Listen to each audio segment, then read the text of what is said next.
Get comfortable with English and comfort. This is your English listening practice podcast to help you learn and improve naturally. Hello, everyone, and welcome back to English and Comfort. I'm Anna. And I'm James. We are so glad you are here with us today. You know, James, today is such a beautiful day, isn't it? Oh, it really is. The sun is shining. It's nice and warm. It's the perfect weather to go out for a walk, right? I completely agree. It just makes you feel good. Isn't it funny how the weather can sometimes totally change your mood? It's so true. A sunny day just makes me feel happy and energetic. For me, rainy days sometimes make me feel a little bit gloomy. You know, a little slow and sad. Really? Well, I'm the opposite. I love rainy days. You do? Yes, I love the smell of the rain and the sound of it on the window. It just makes me feel so cozy and relaxed. That's so interesting. And it's a good example of how talking about the weather is one of the most common things we talk about in our daily lives. Every single day. You talk about it with your family, with your colleagues, with strangers. Like just turning to someone and saying, "Hey, the weather is nice, isn't it?" And it works every time. And so today, we are going to help you do just that. We are going to learn all the essential words and phrases for talking about the weather in English. So, as always, we are going to start with some listening practice. First, let's listen to this conversation together. And don't worry if you don't understand everything, because we will break it down for you right after. But for now, listen and pay attention to how they talk about the weather. What's going on with the weather today? I know, right? It's pouring down again. I could barely see the road driving here. It started drizzling when I left home, and by the time I reached the bus stop, it was like a waterfall. Can you believe it? Just yesterday it was a lovely day. I even went out for lunch in the sun. Yeah, it was roasting. I thought summer had finally arrived. And now it's freezing and windy. It's practically blowing a gale out there. No wonder I'm feeling a bit under the weather. This temperature change is messing with me. Tell me about it. I've been snowed under with reports all week, and now the weather's just adding to it. At least you're not the only one. The whole office looks half asleep. Yeah, everyone's got their head in the clouds today. Maybe the clouds outside are contagious. Let's just hope tomorrow's better. I could use some sunshine. Okay, so that was the conversation, and we can see they were really unhappy with that weather. They used so many great words and phrases to describe it. They did. So let's break down everything together. Mark started with a positive one. He mentioned that yesterday was a lovely day. Our first phrase is, "It's a lovely day." It's a lovely day. This is a simple, very common, and positive phrase. It just means the weather is very nice. Right. It usually means it's sunny, it's warm but not too hot. Just pleasant. For example, you could look out the window and say, "Oh, it's a lovely day. We should go for a walk." Or you could say, "I'm so glad it's not raining. It's a lovely day today." So that's for good weather, but in the dialogue, they were complaining about rain, Yes, Mark said, "It's pouring down again." which is our next phrase. It's pouring or it's pouring down. This means it's raining very heavily. This is not light rain. This is strong, fast rain. Right. The word pouring is like pouring water from a glass. For example, you could say, "I can't go out right now. Just look at it. It's pouring down." Or, "We should probably wait for the rain to stop. It's really pouring." So pouring is for heavy rain. What about when it's not heavy rain, like light rain? Well, we have the word drizzling. This was also in the conversation. It's drizzling, and it is the opposite of pouring. Drizzling means it's raining very, very lightly, just tiny, small drops. Sarah said it started drizzling when she left. It was just starting. For example, Do I need an umbrella? You could say, not really. It's just drizzling a little. Or it wasn't a big storm, it was just drizzling all day. Let's move on to our next phrase. It's tipping down. It's tipping down. This means the same as pouring. It's raining very, very hard. It's like someone is tipping a big bucket of water out of the sky. It's a great natural phrase. For example, I'm not going for a walk now. It's tipping down out there. Or, I had to drive so slowly because it's tipping down. Now, there's one more famous phrase for rain. A fun and classic famous idiom. It's raining cats and dogs. It's raining cats and dogs. Now, this is a very, very old and famous expression. It also just means it's raining very heavily. It's a very strange sounding one, isn't it? It is.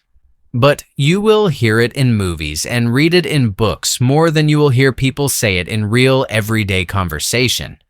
People don't say it very often, but it's very important to just know it because you might hear it.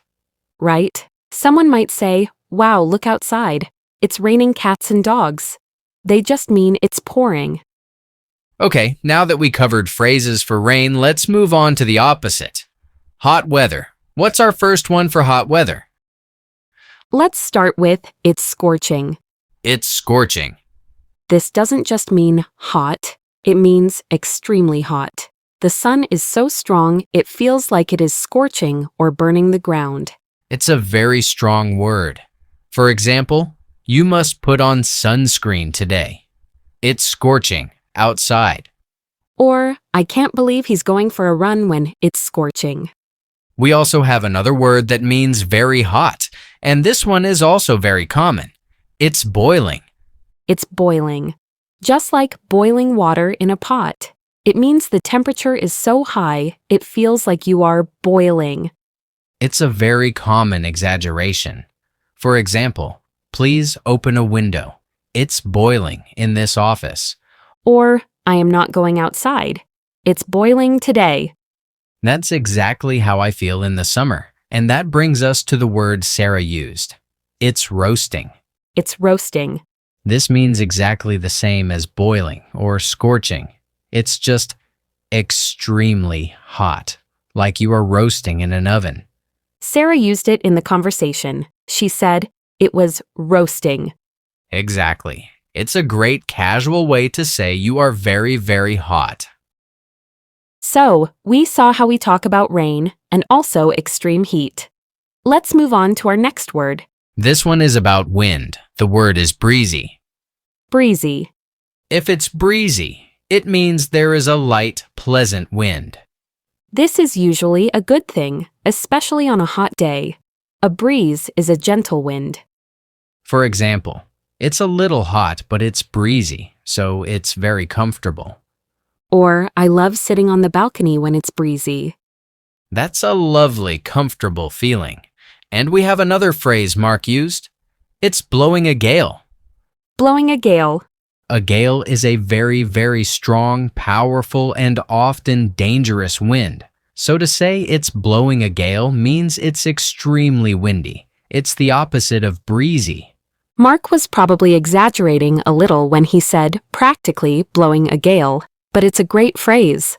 For example, I don't think we should go for a walk. It's blowing a gale out there. Or I could barely hold my umbrella. It's blowing a gale. All right, so we've learned a lot of phrases for actual weather. But now we have also other interesting phrases. These are the expressions that sound like they are about the weather, but they are actually not about the weather at all. We use them to describe situations or feelings.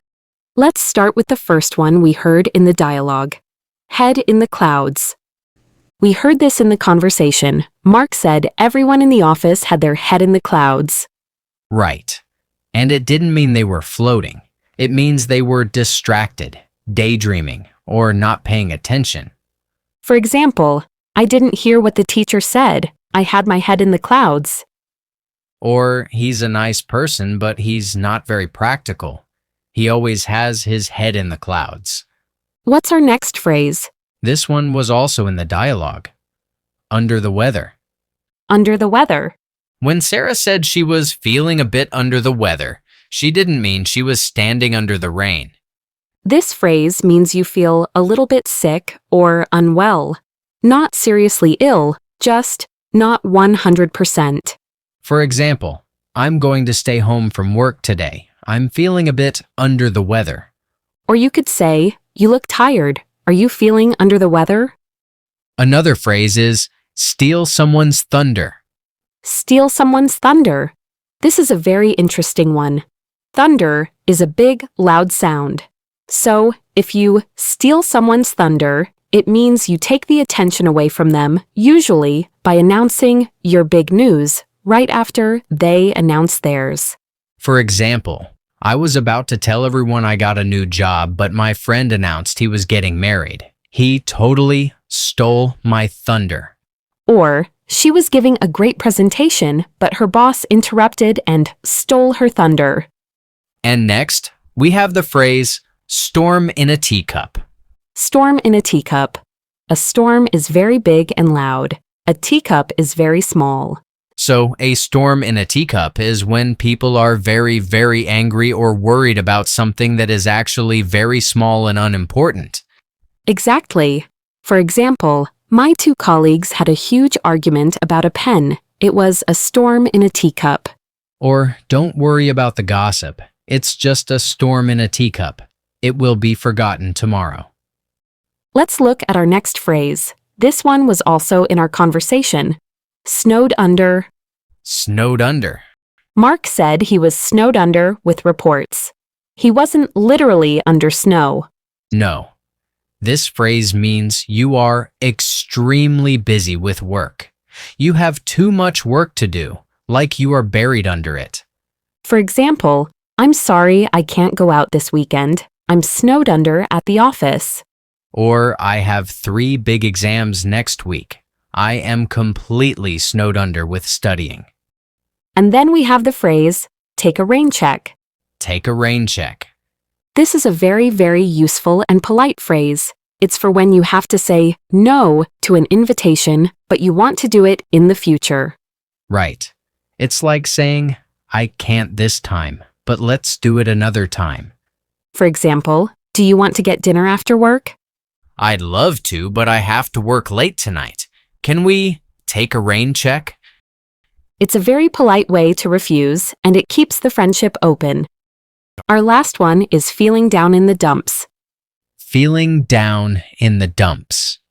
This is just a very common, informal way to say you are feeling sad or depressed. Right?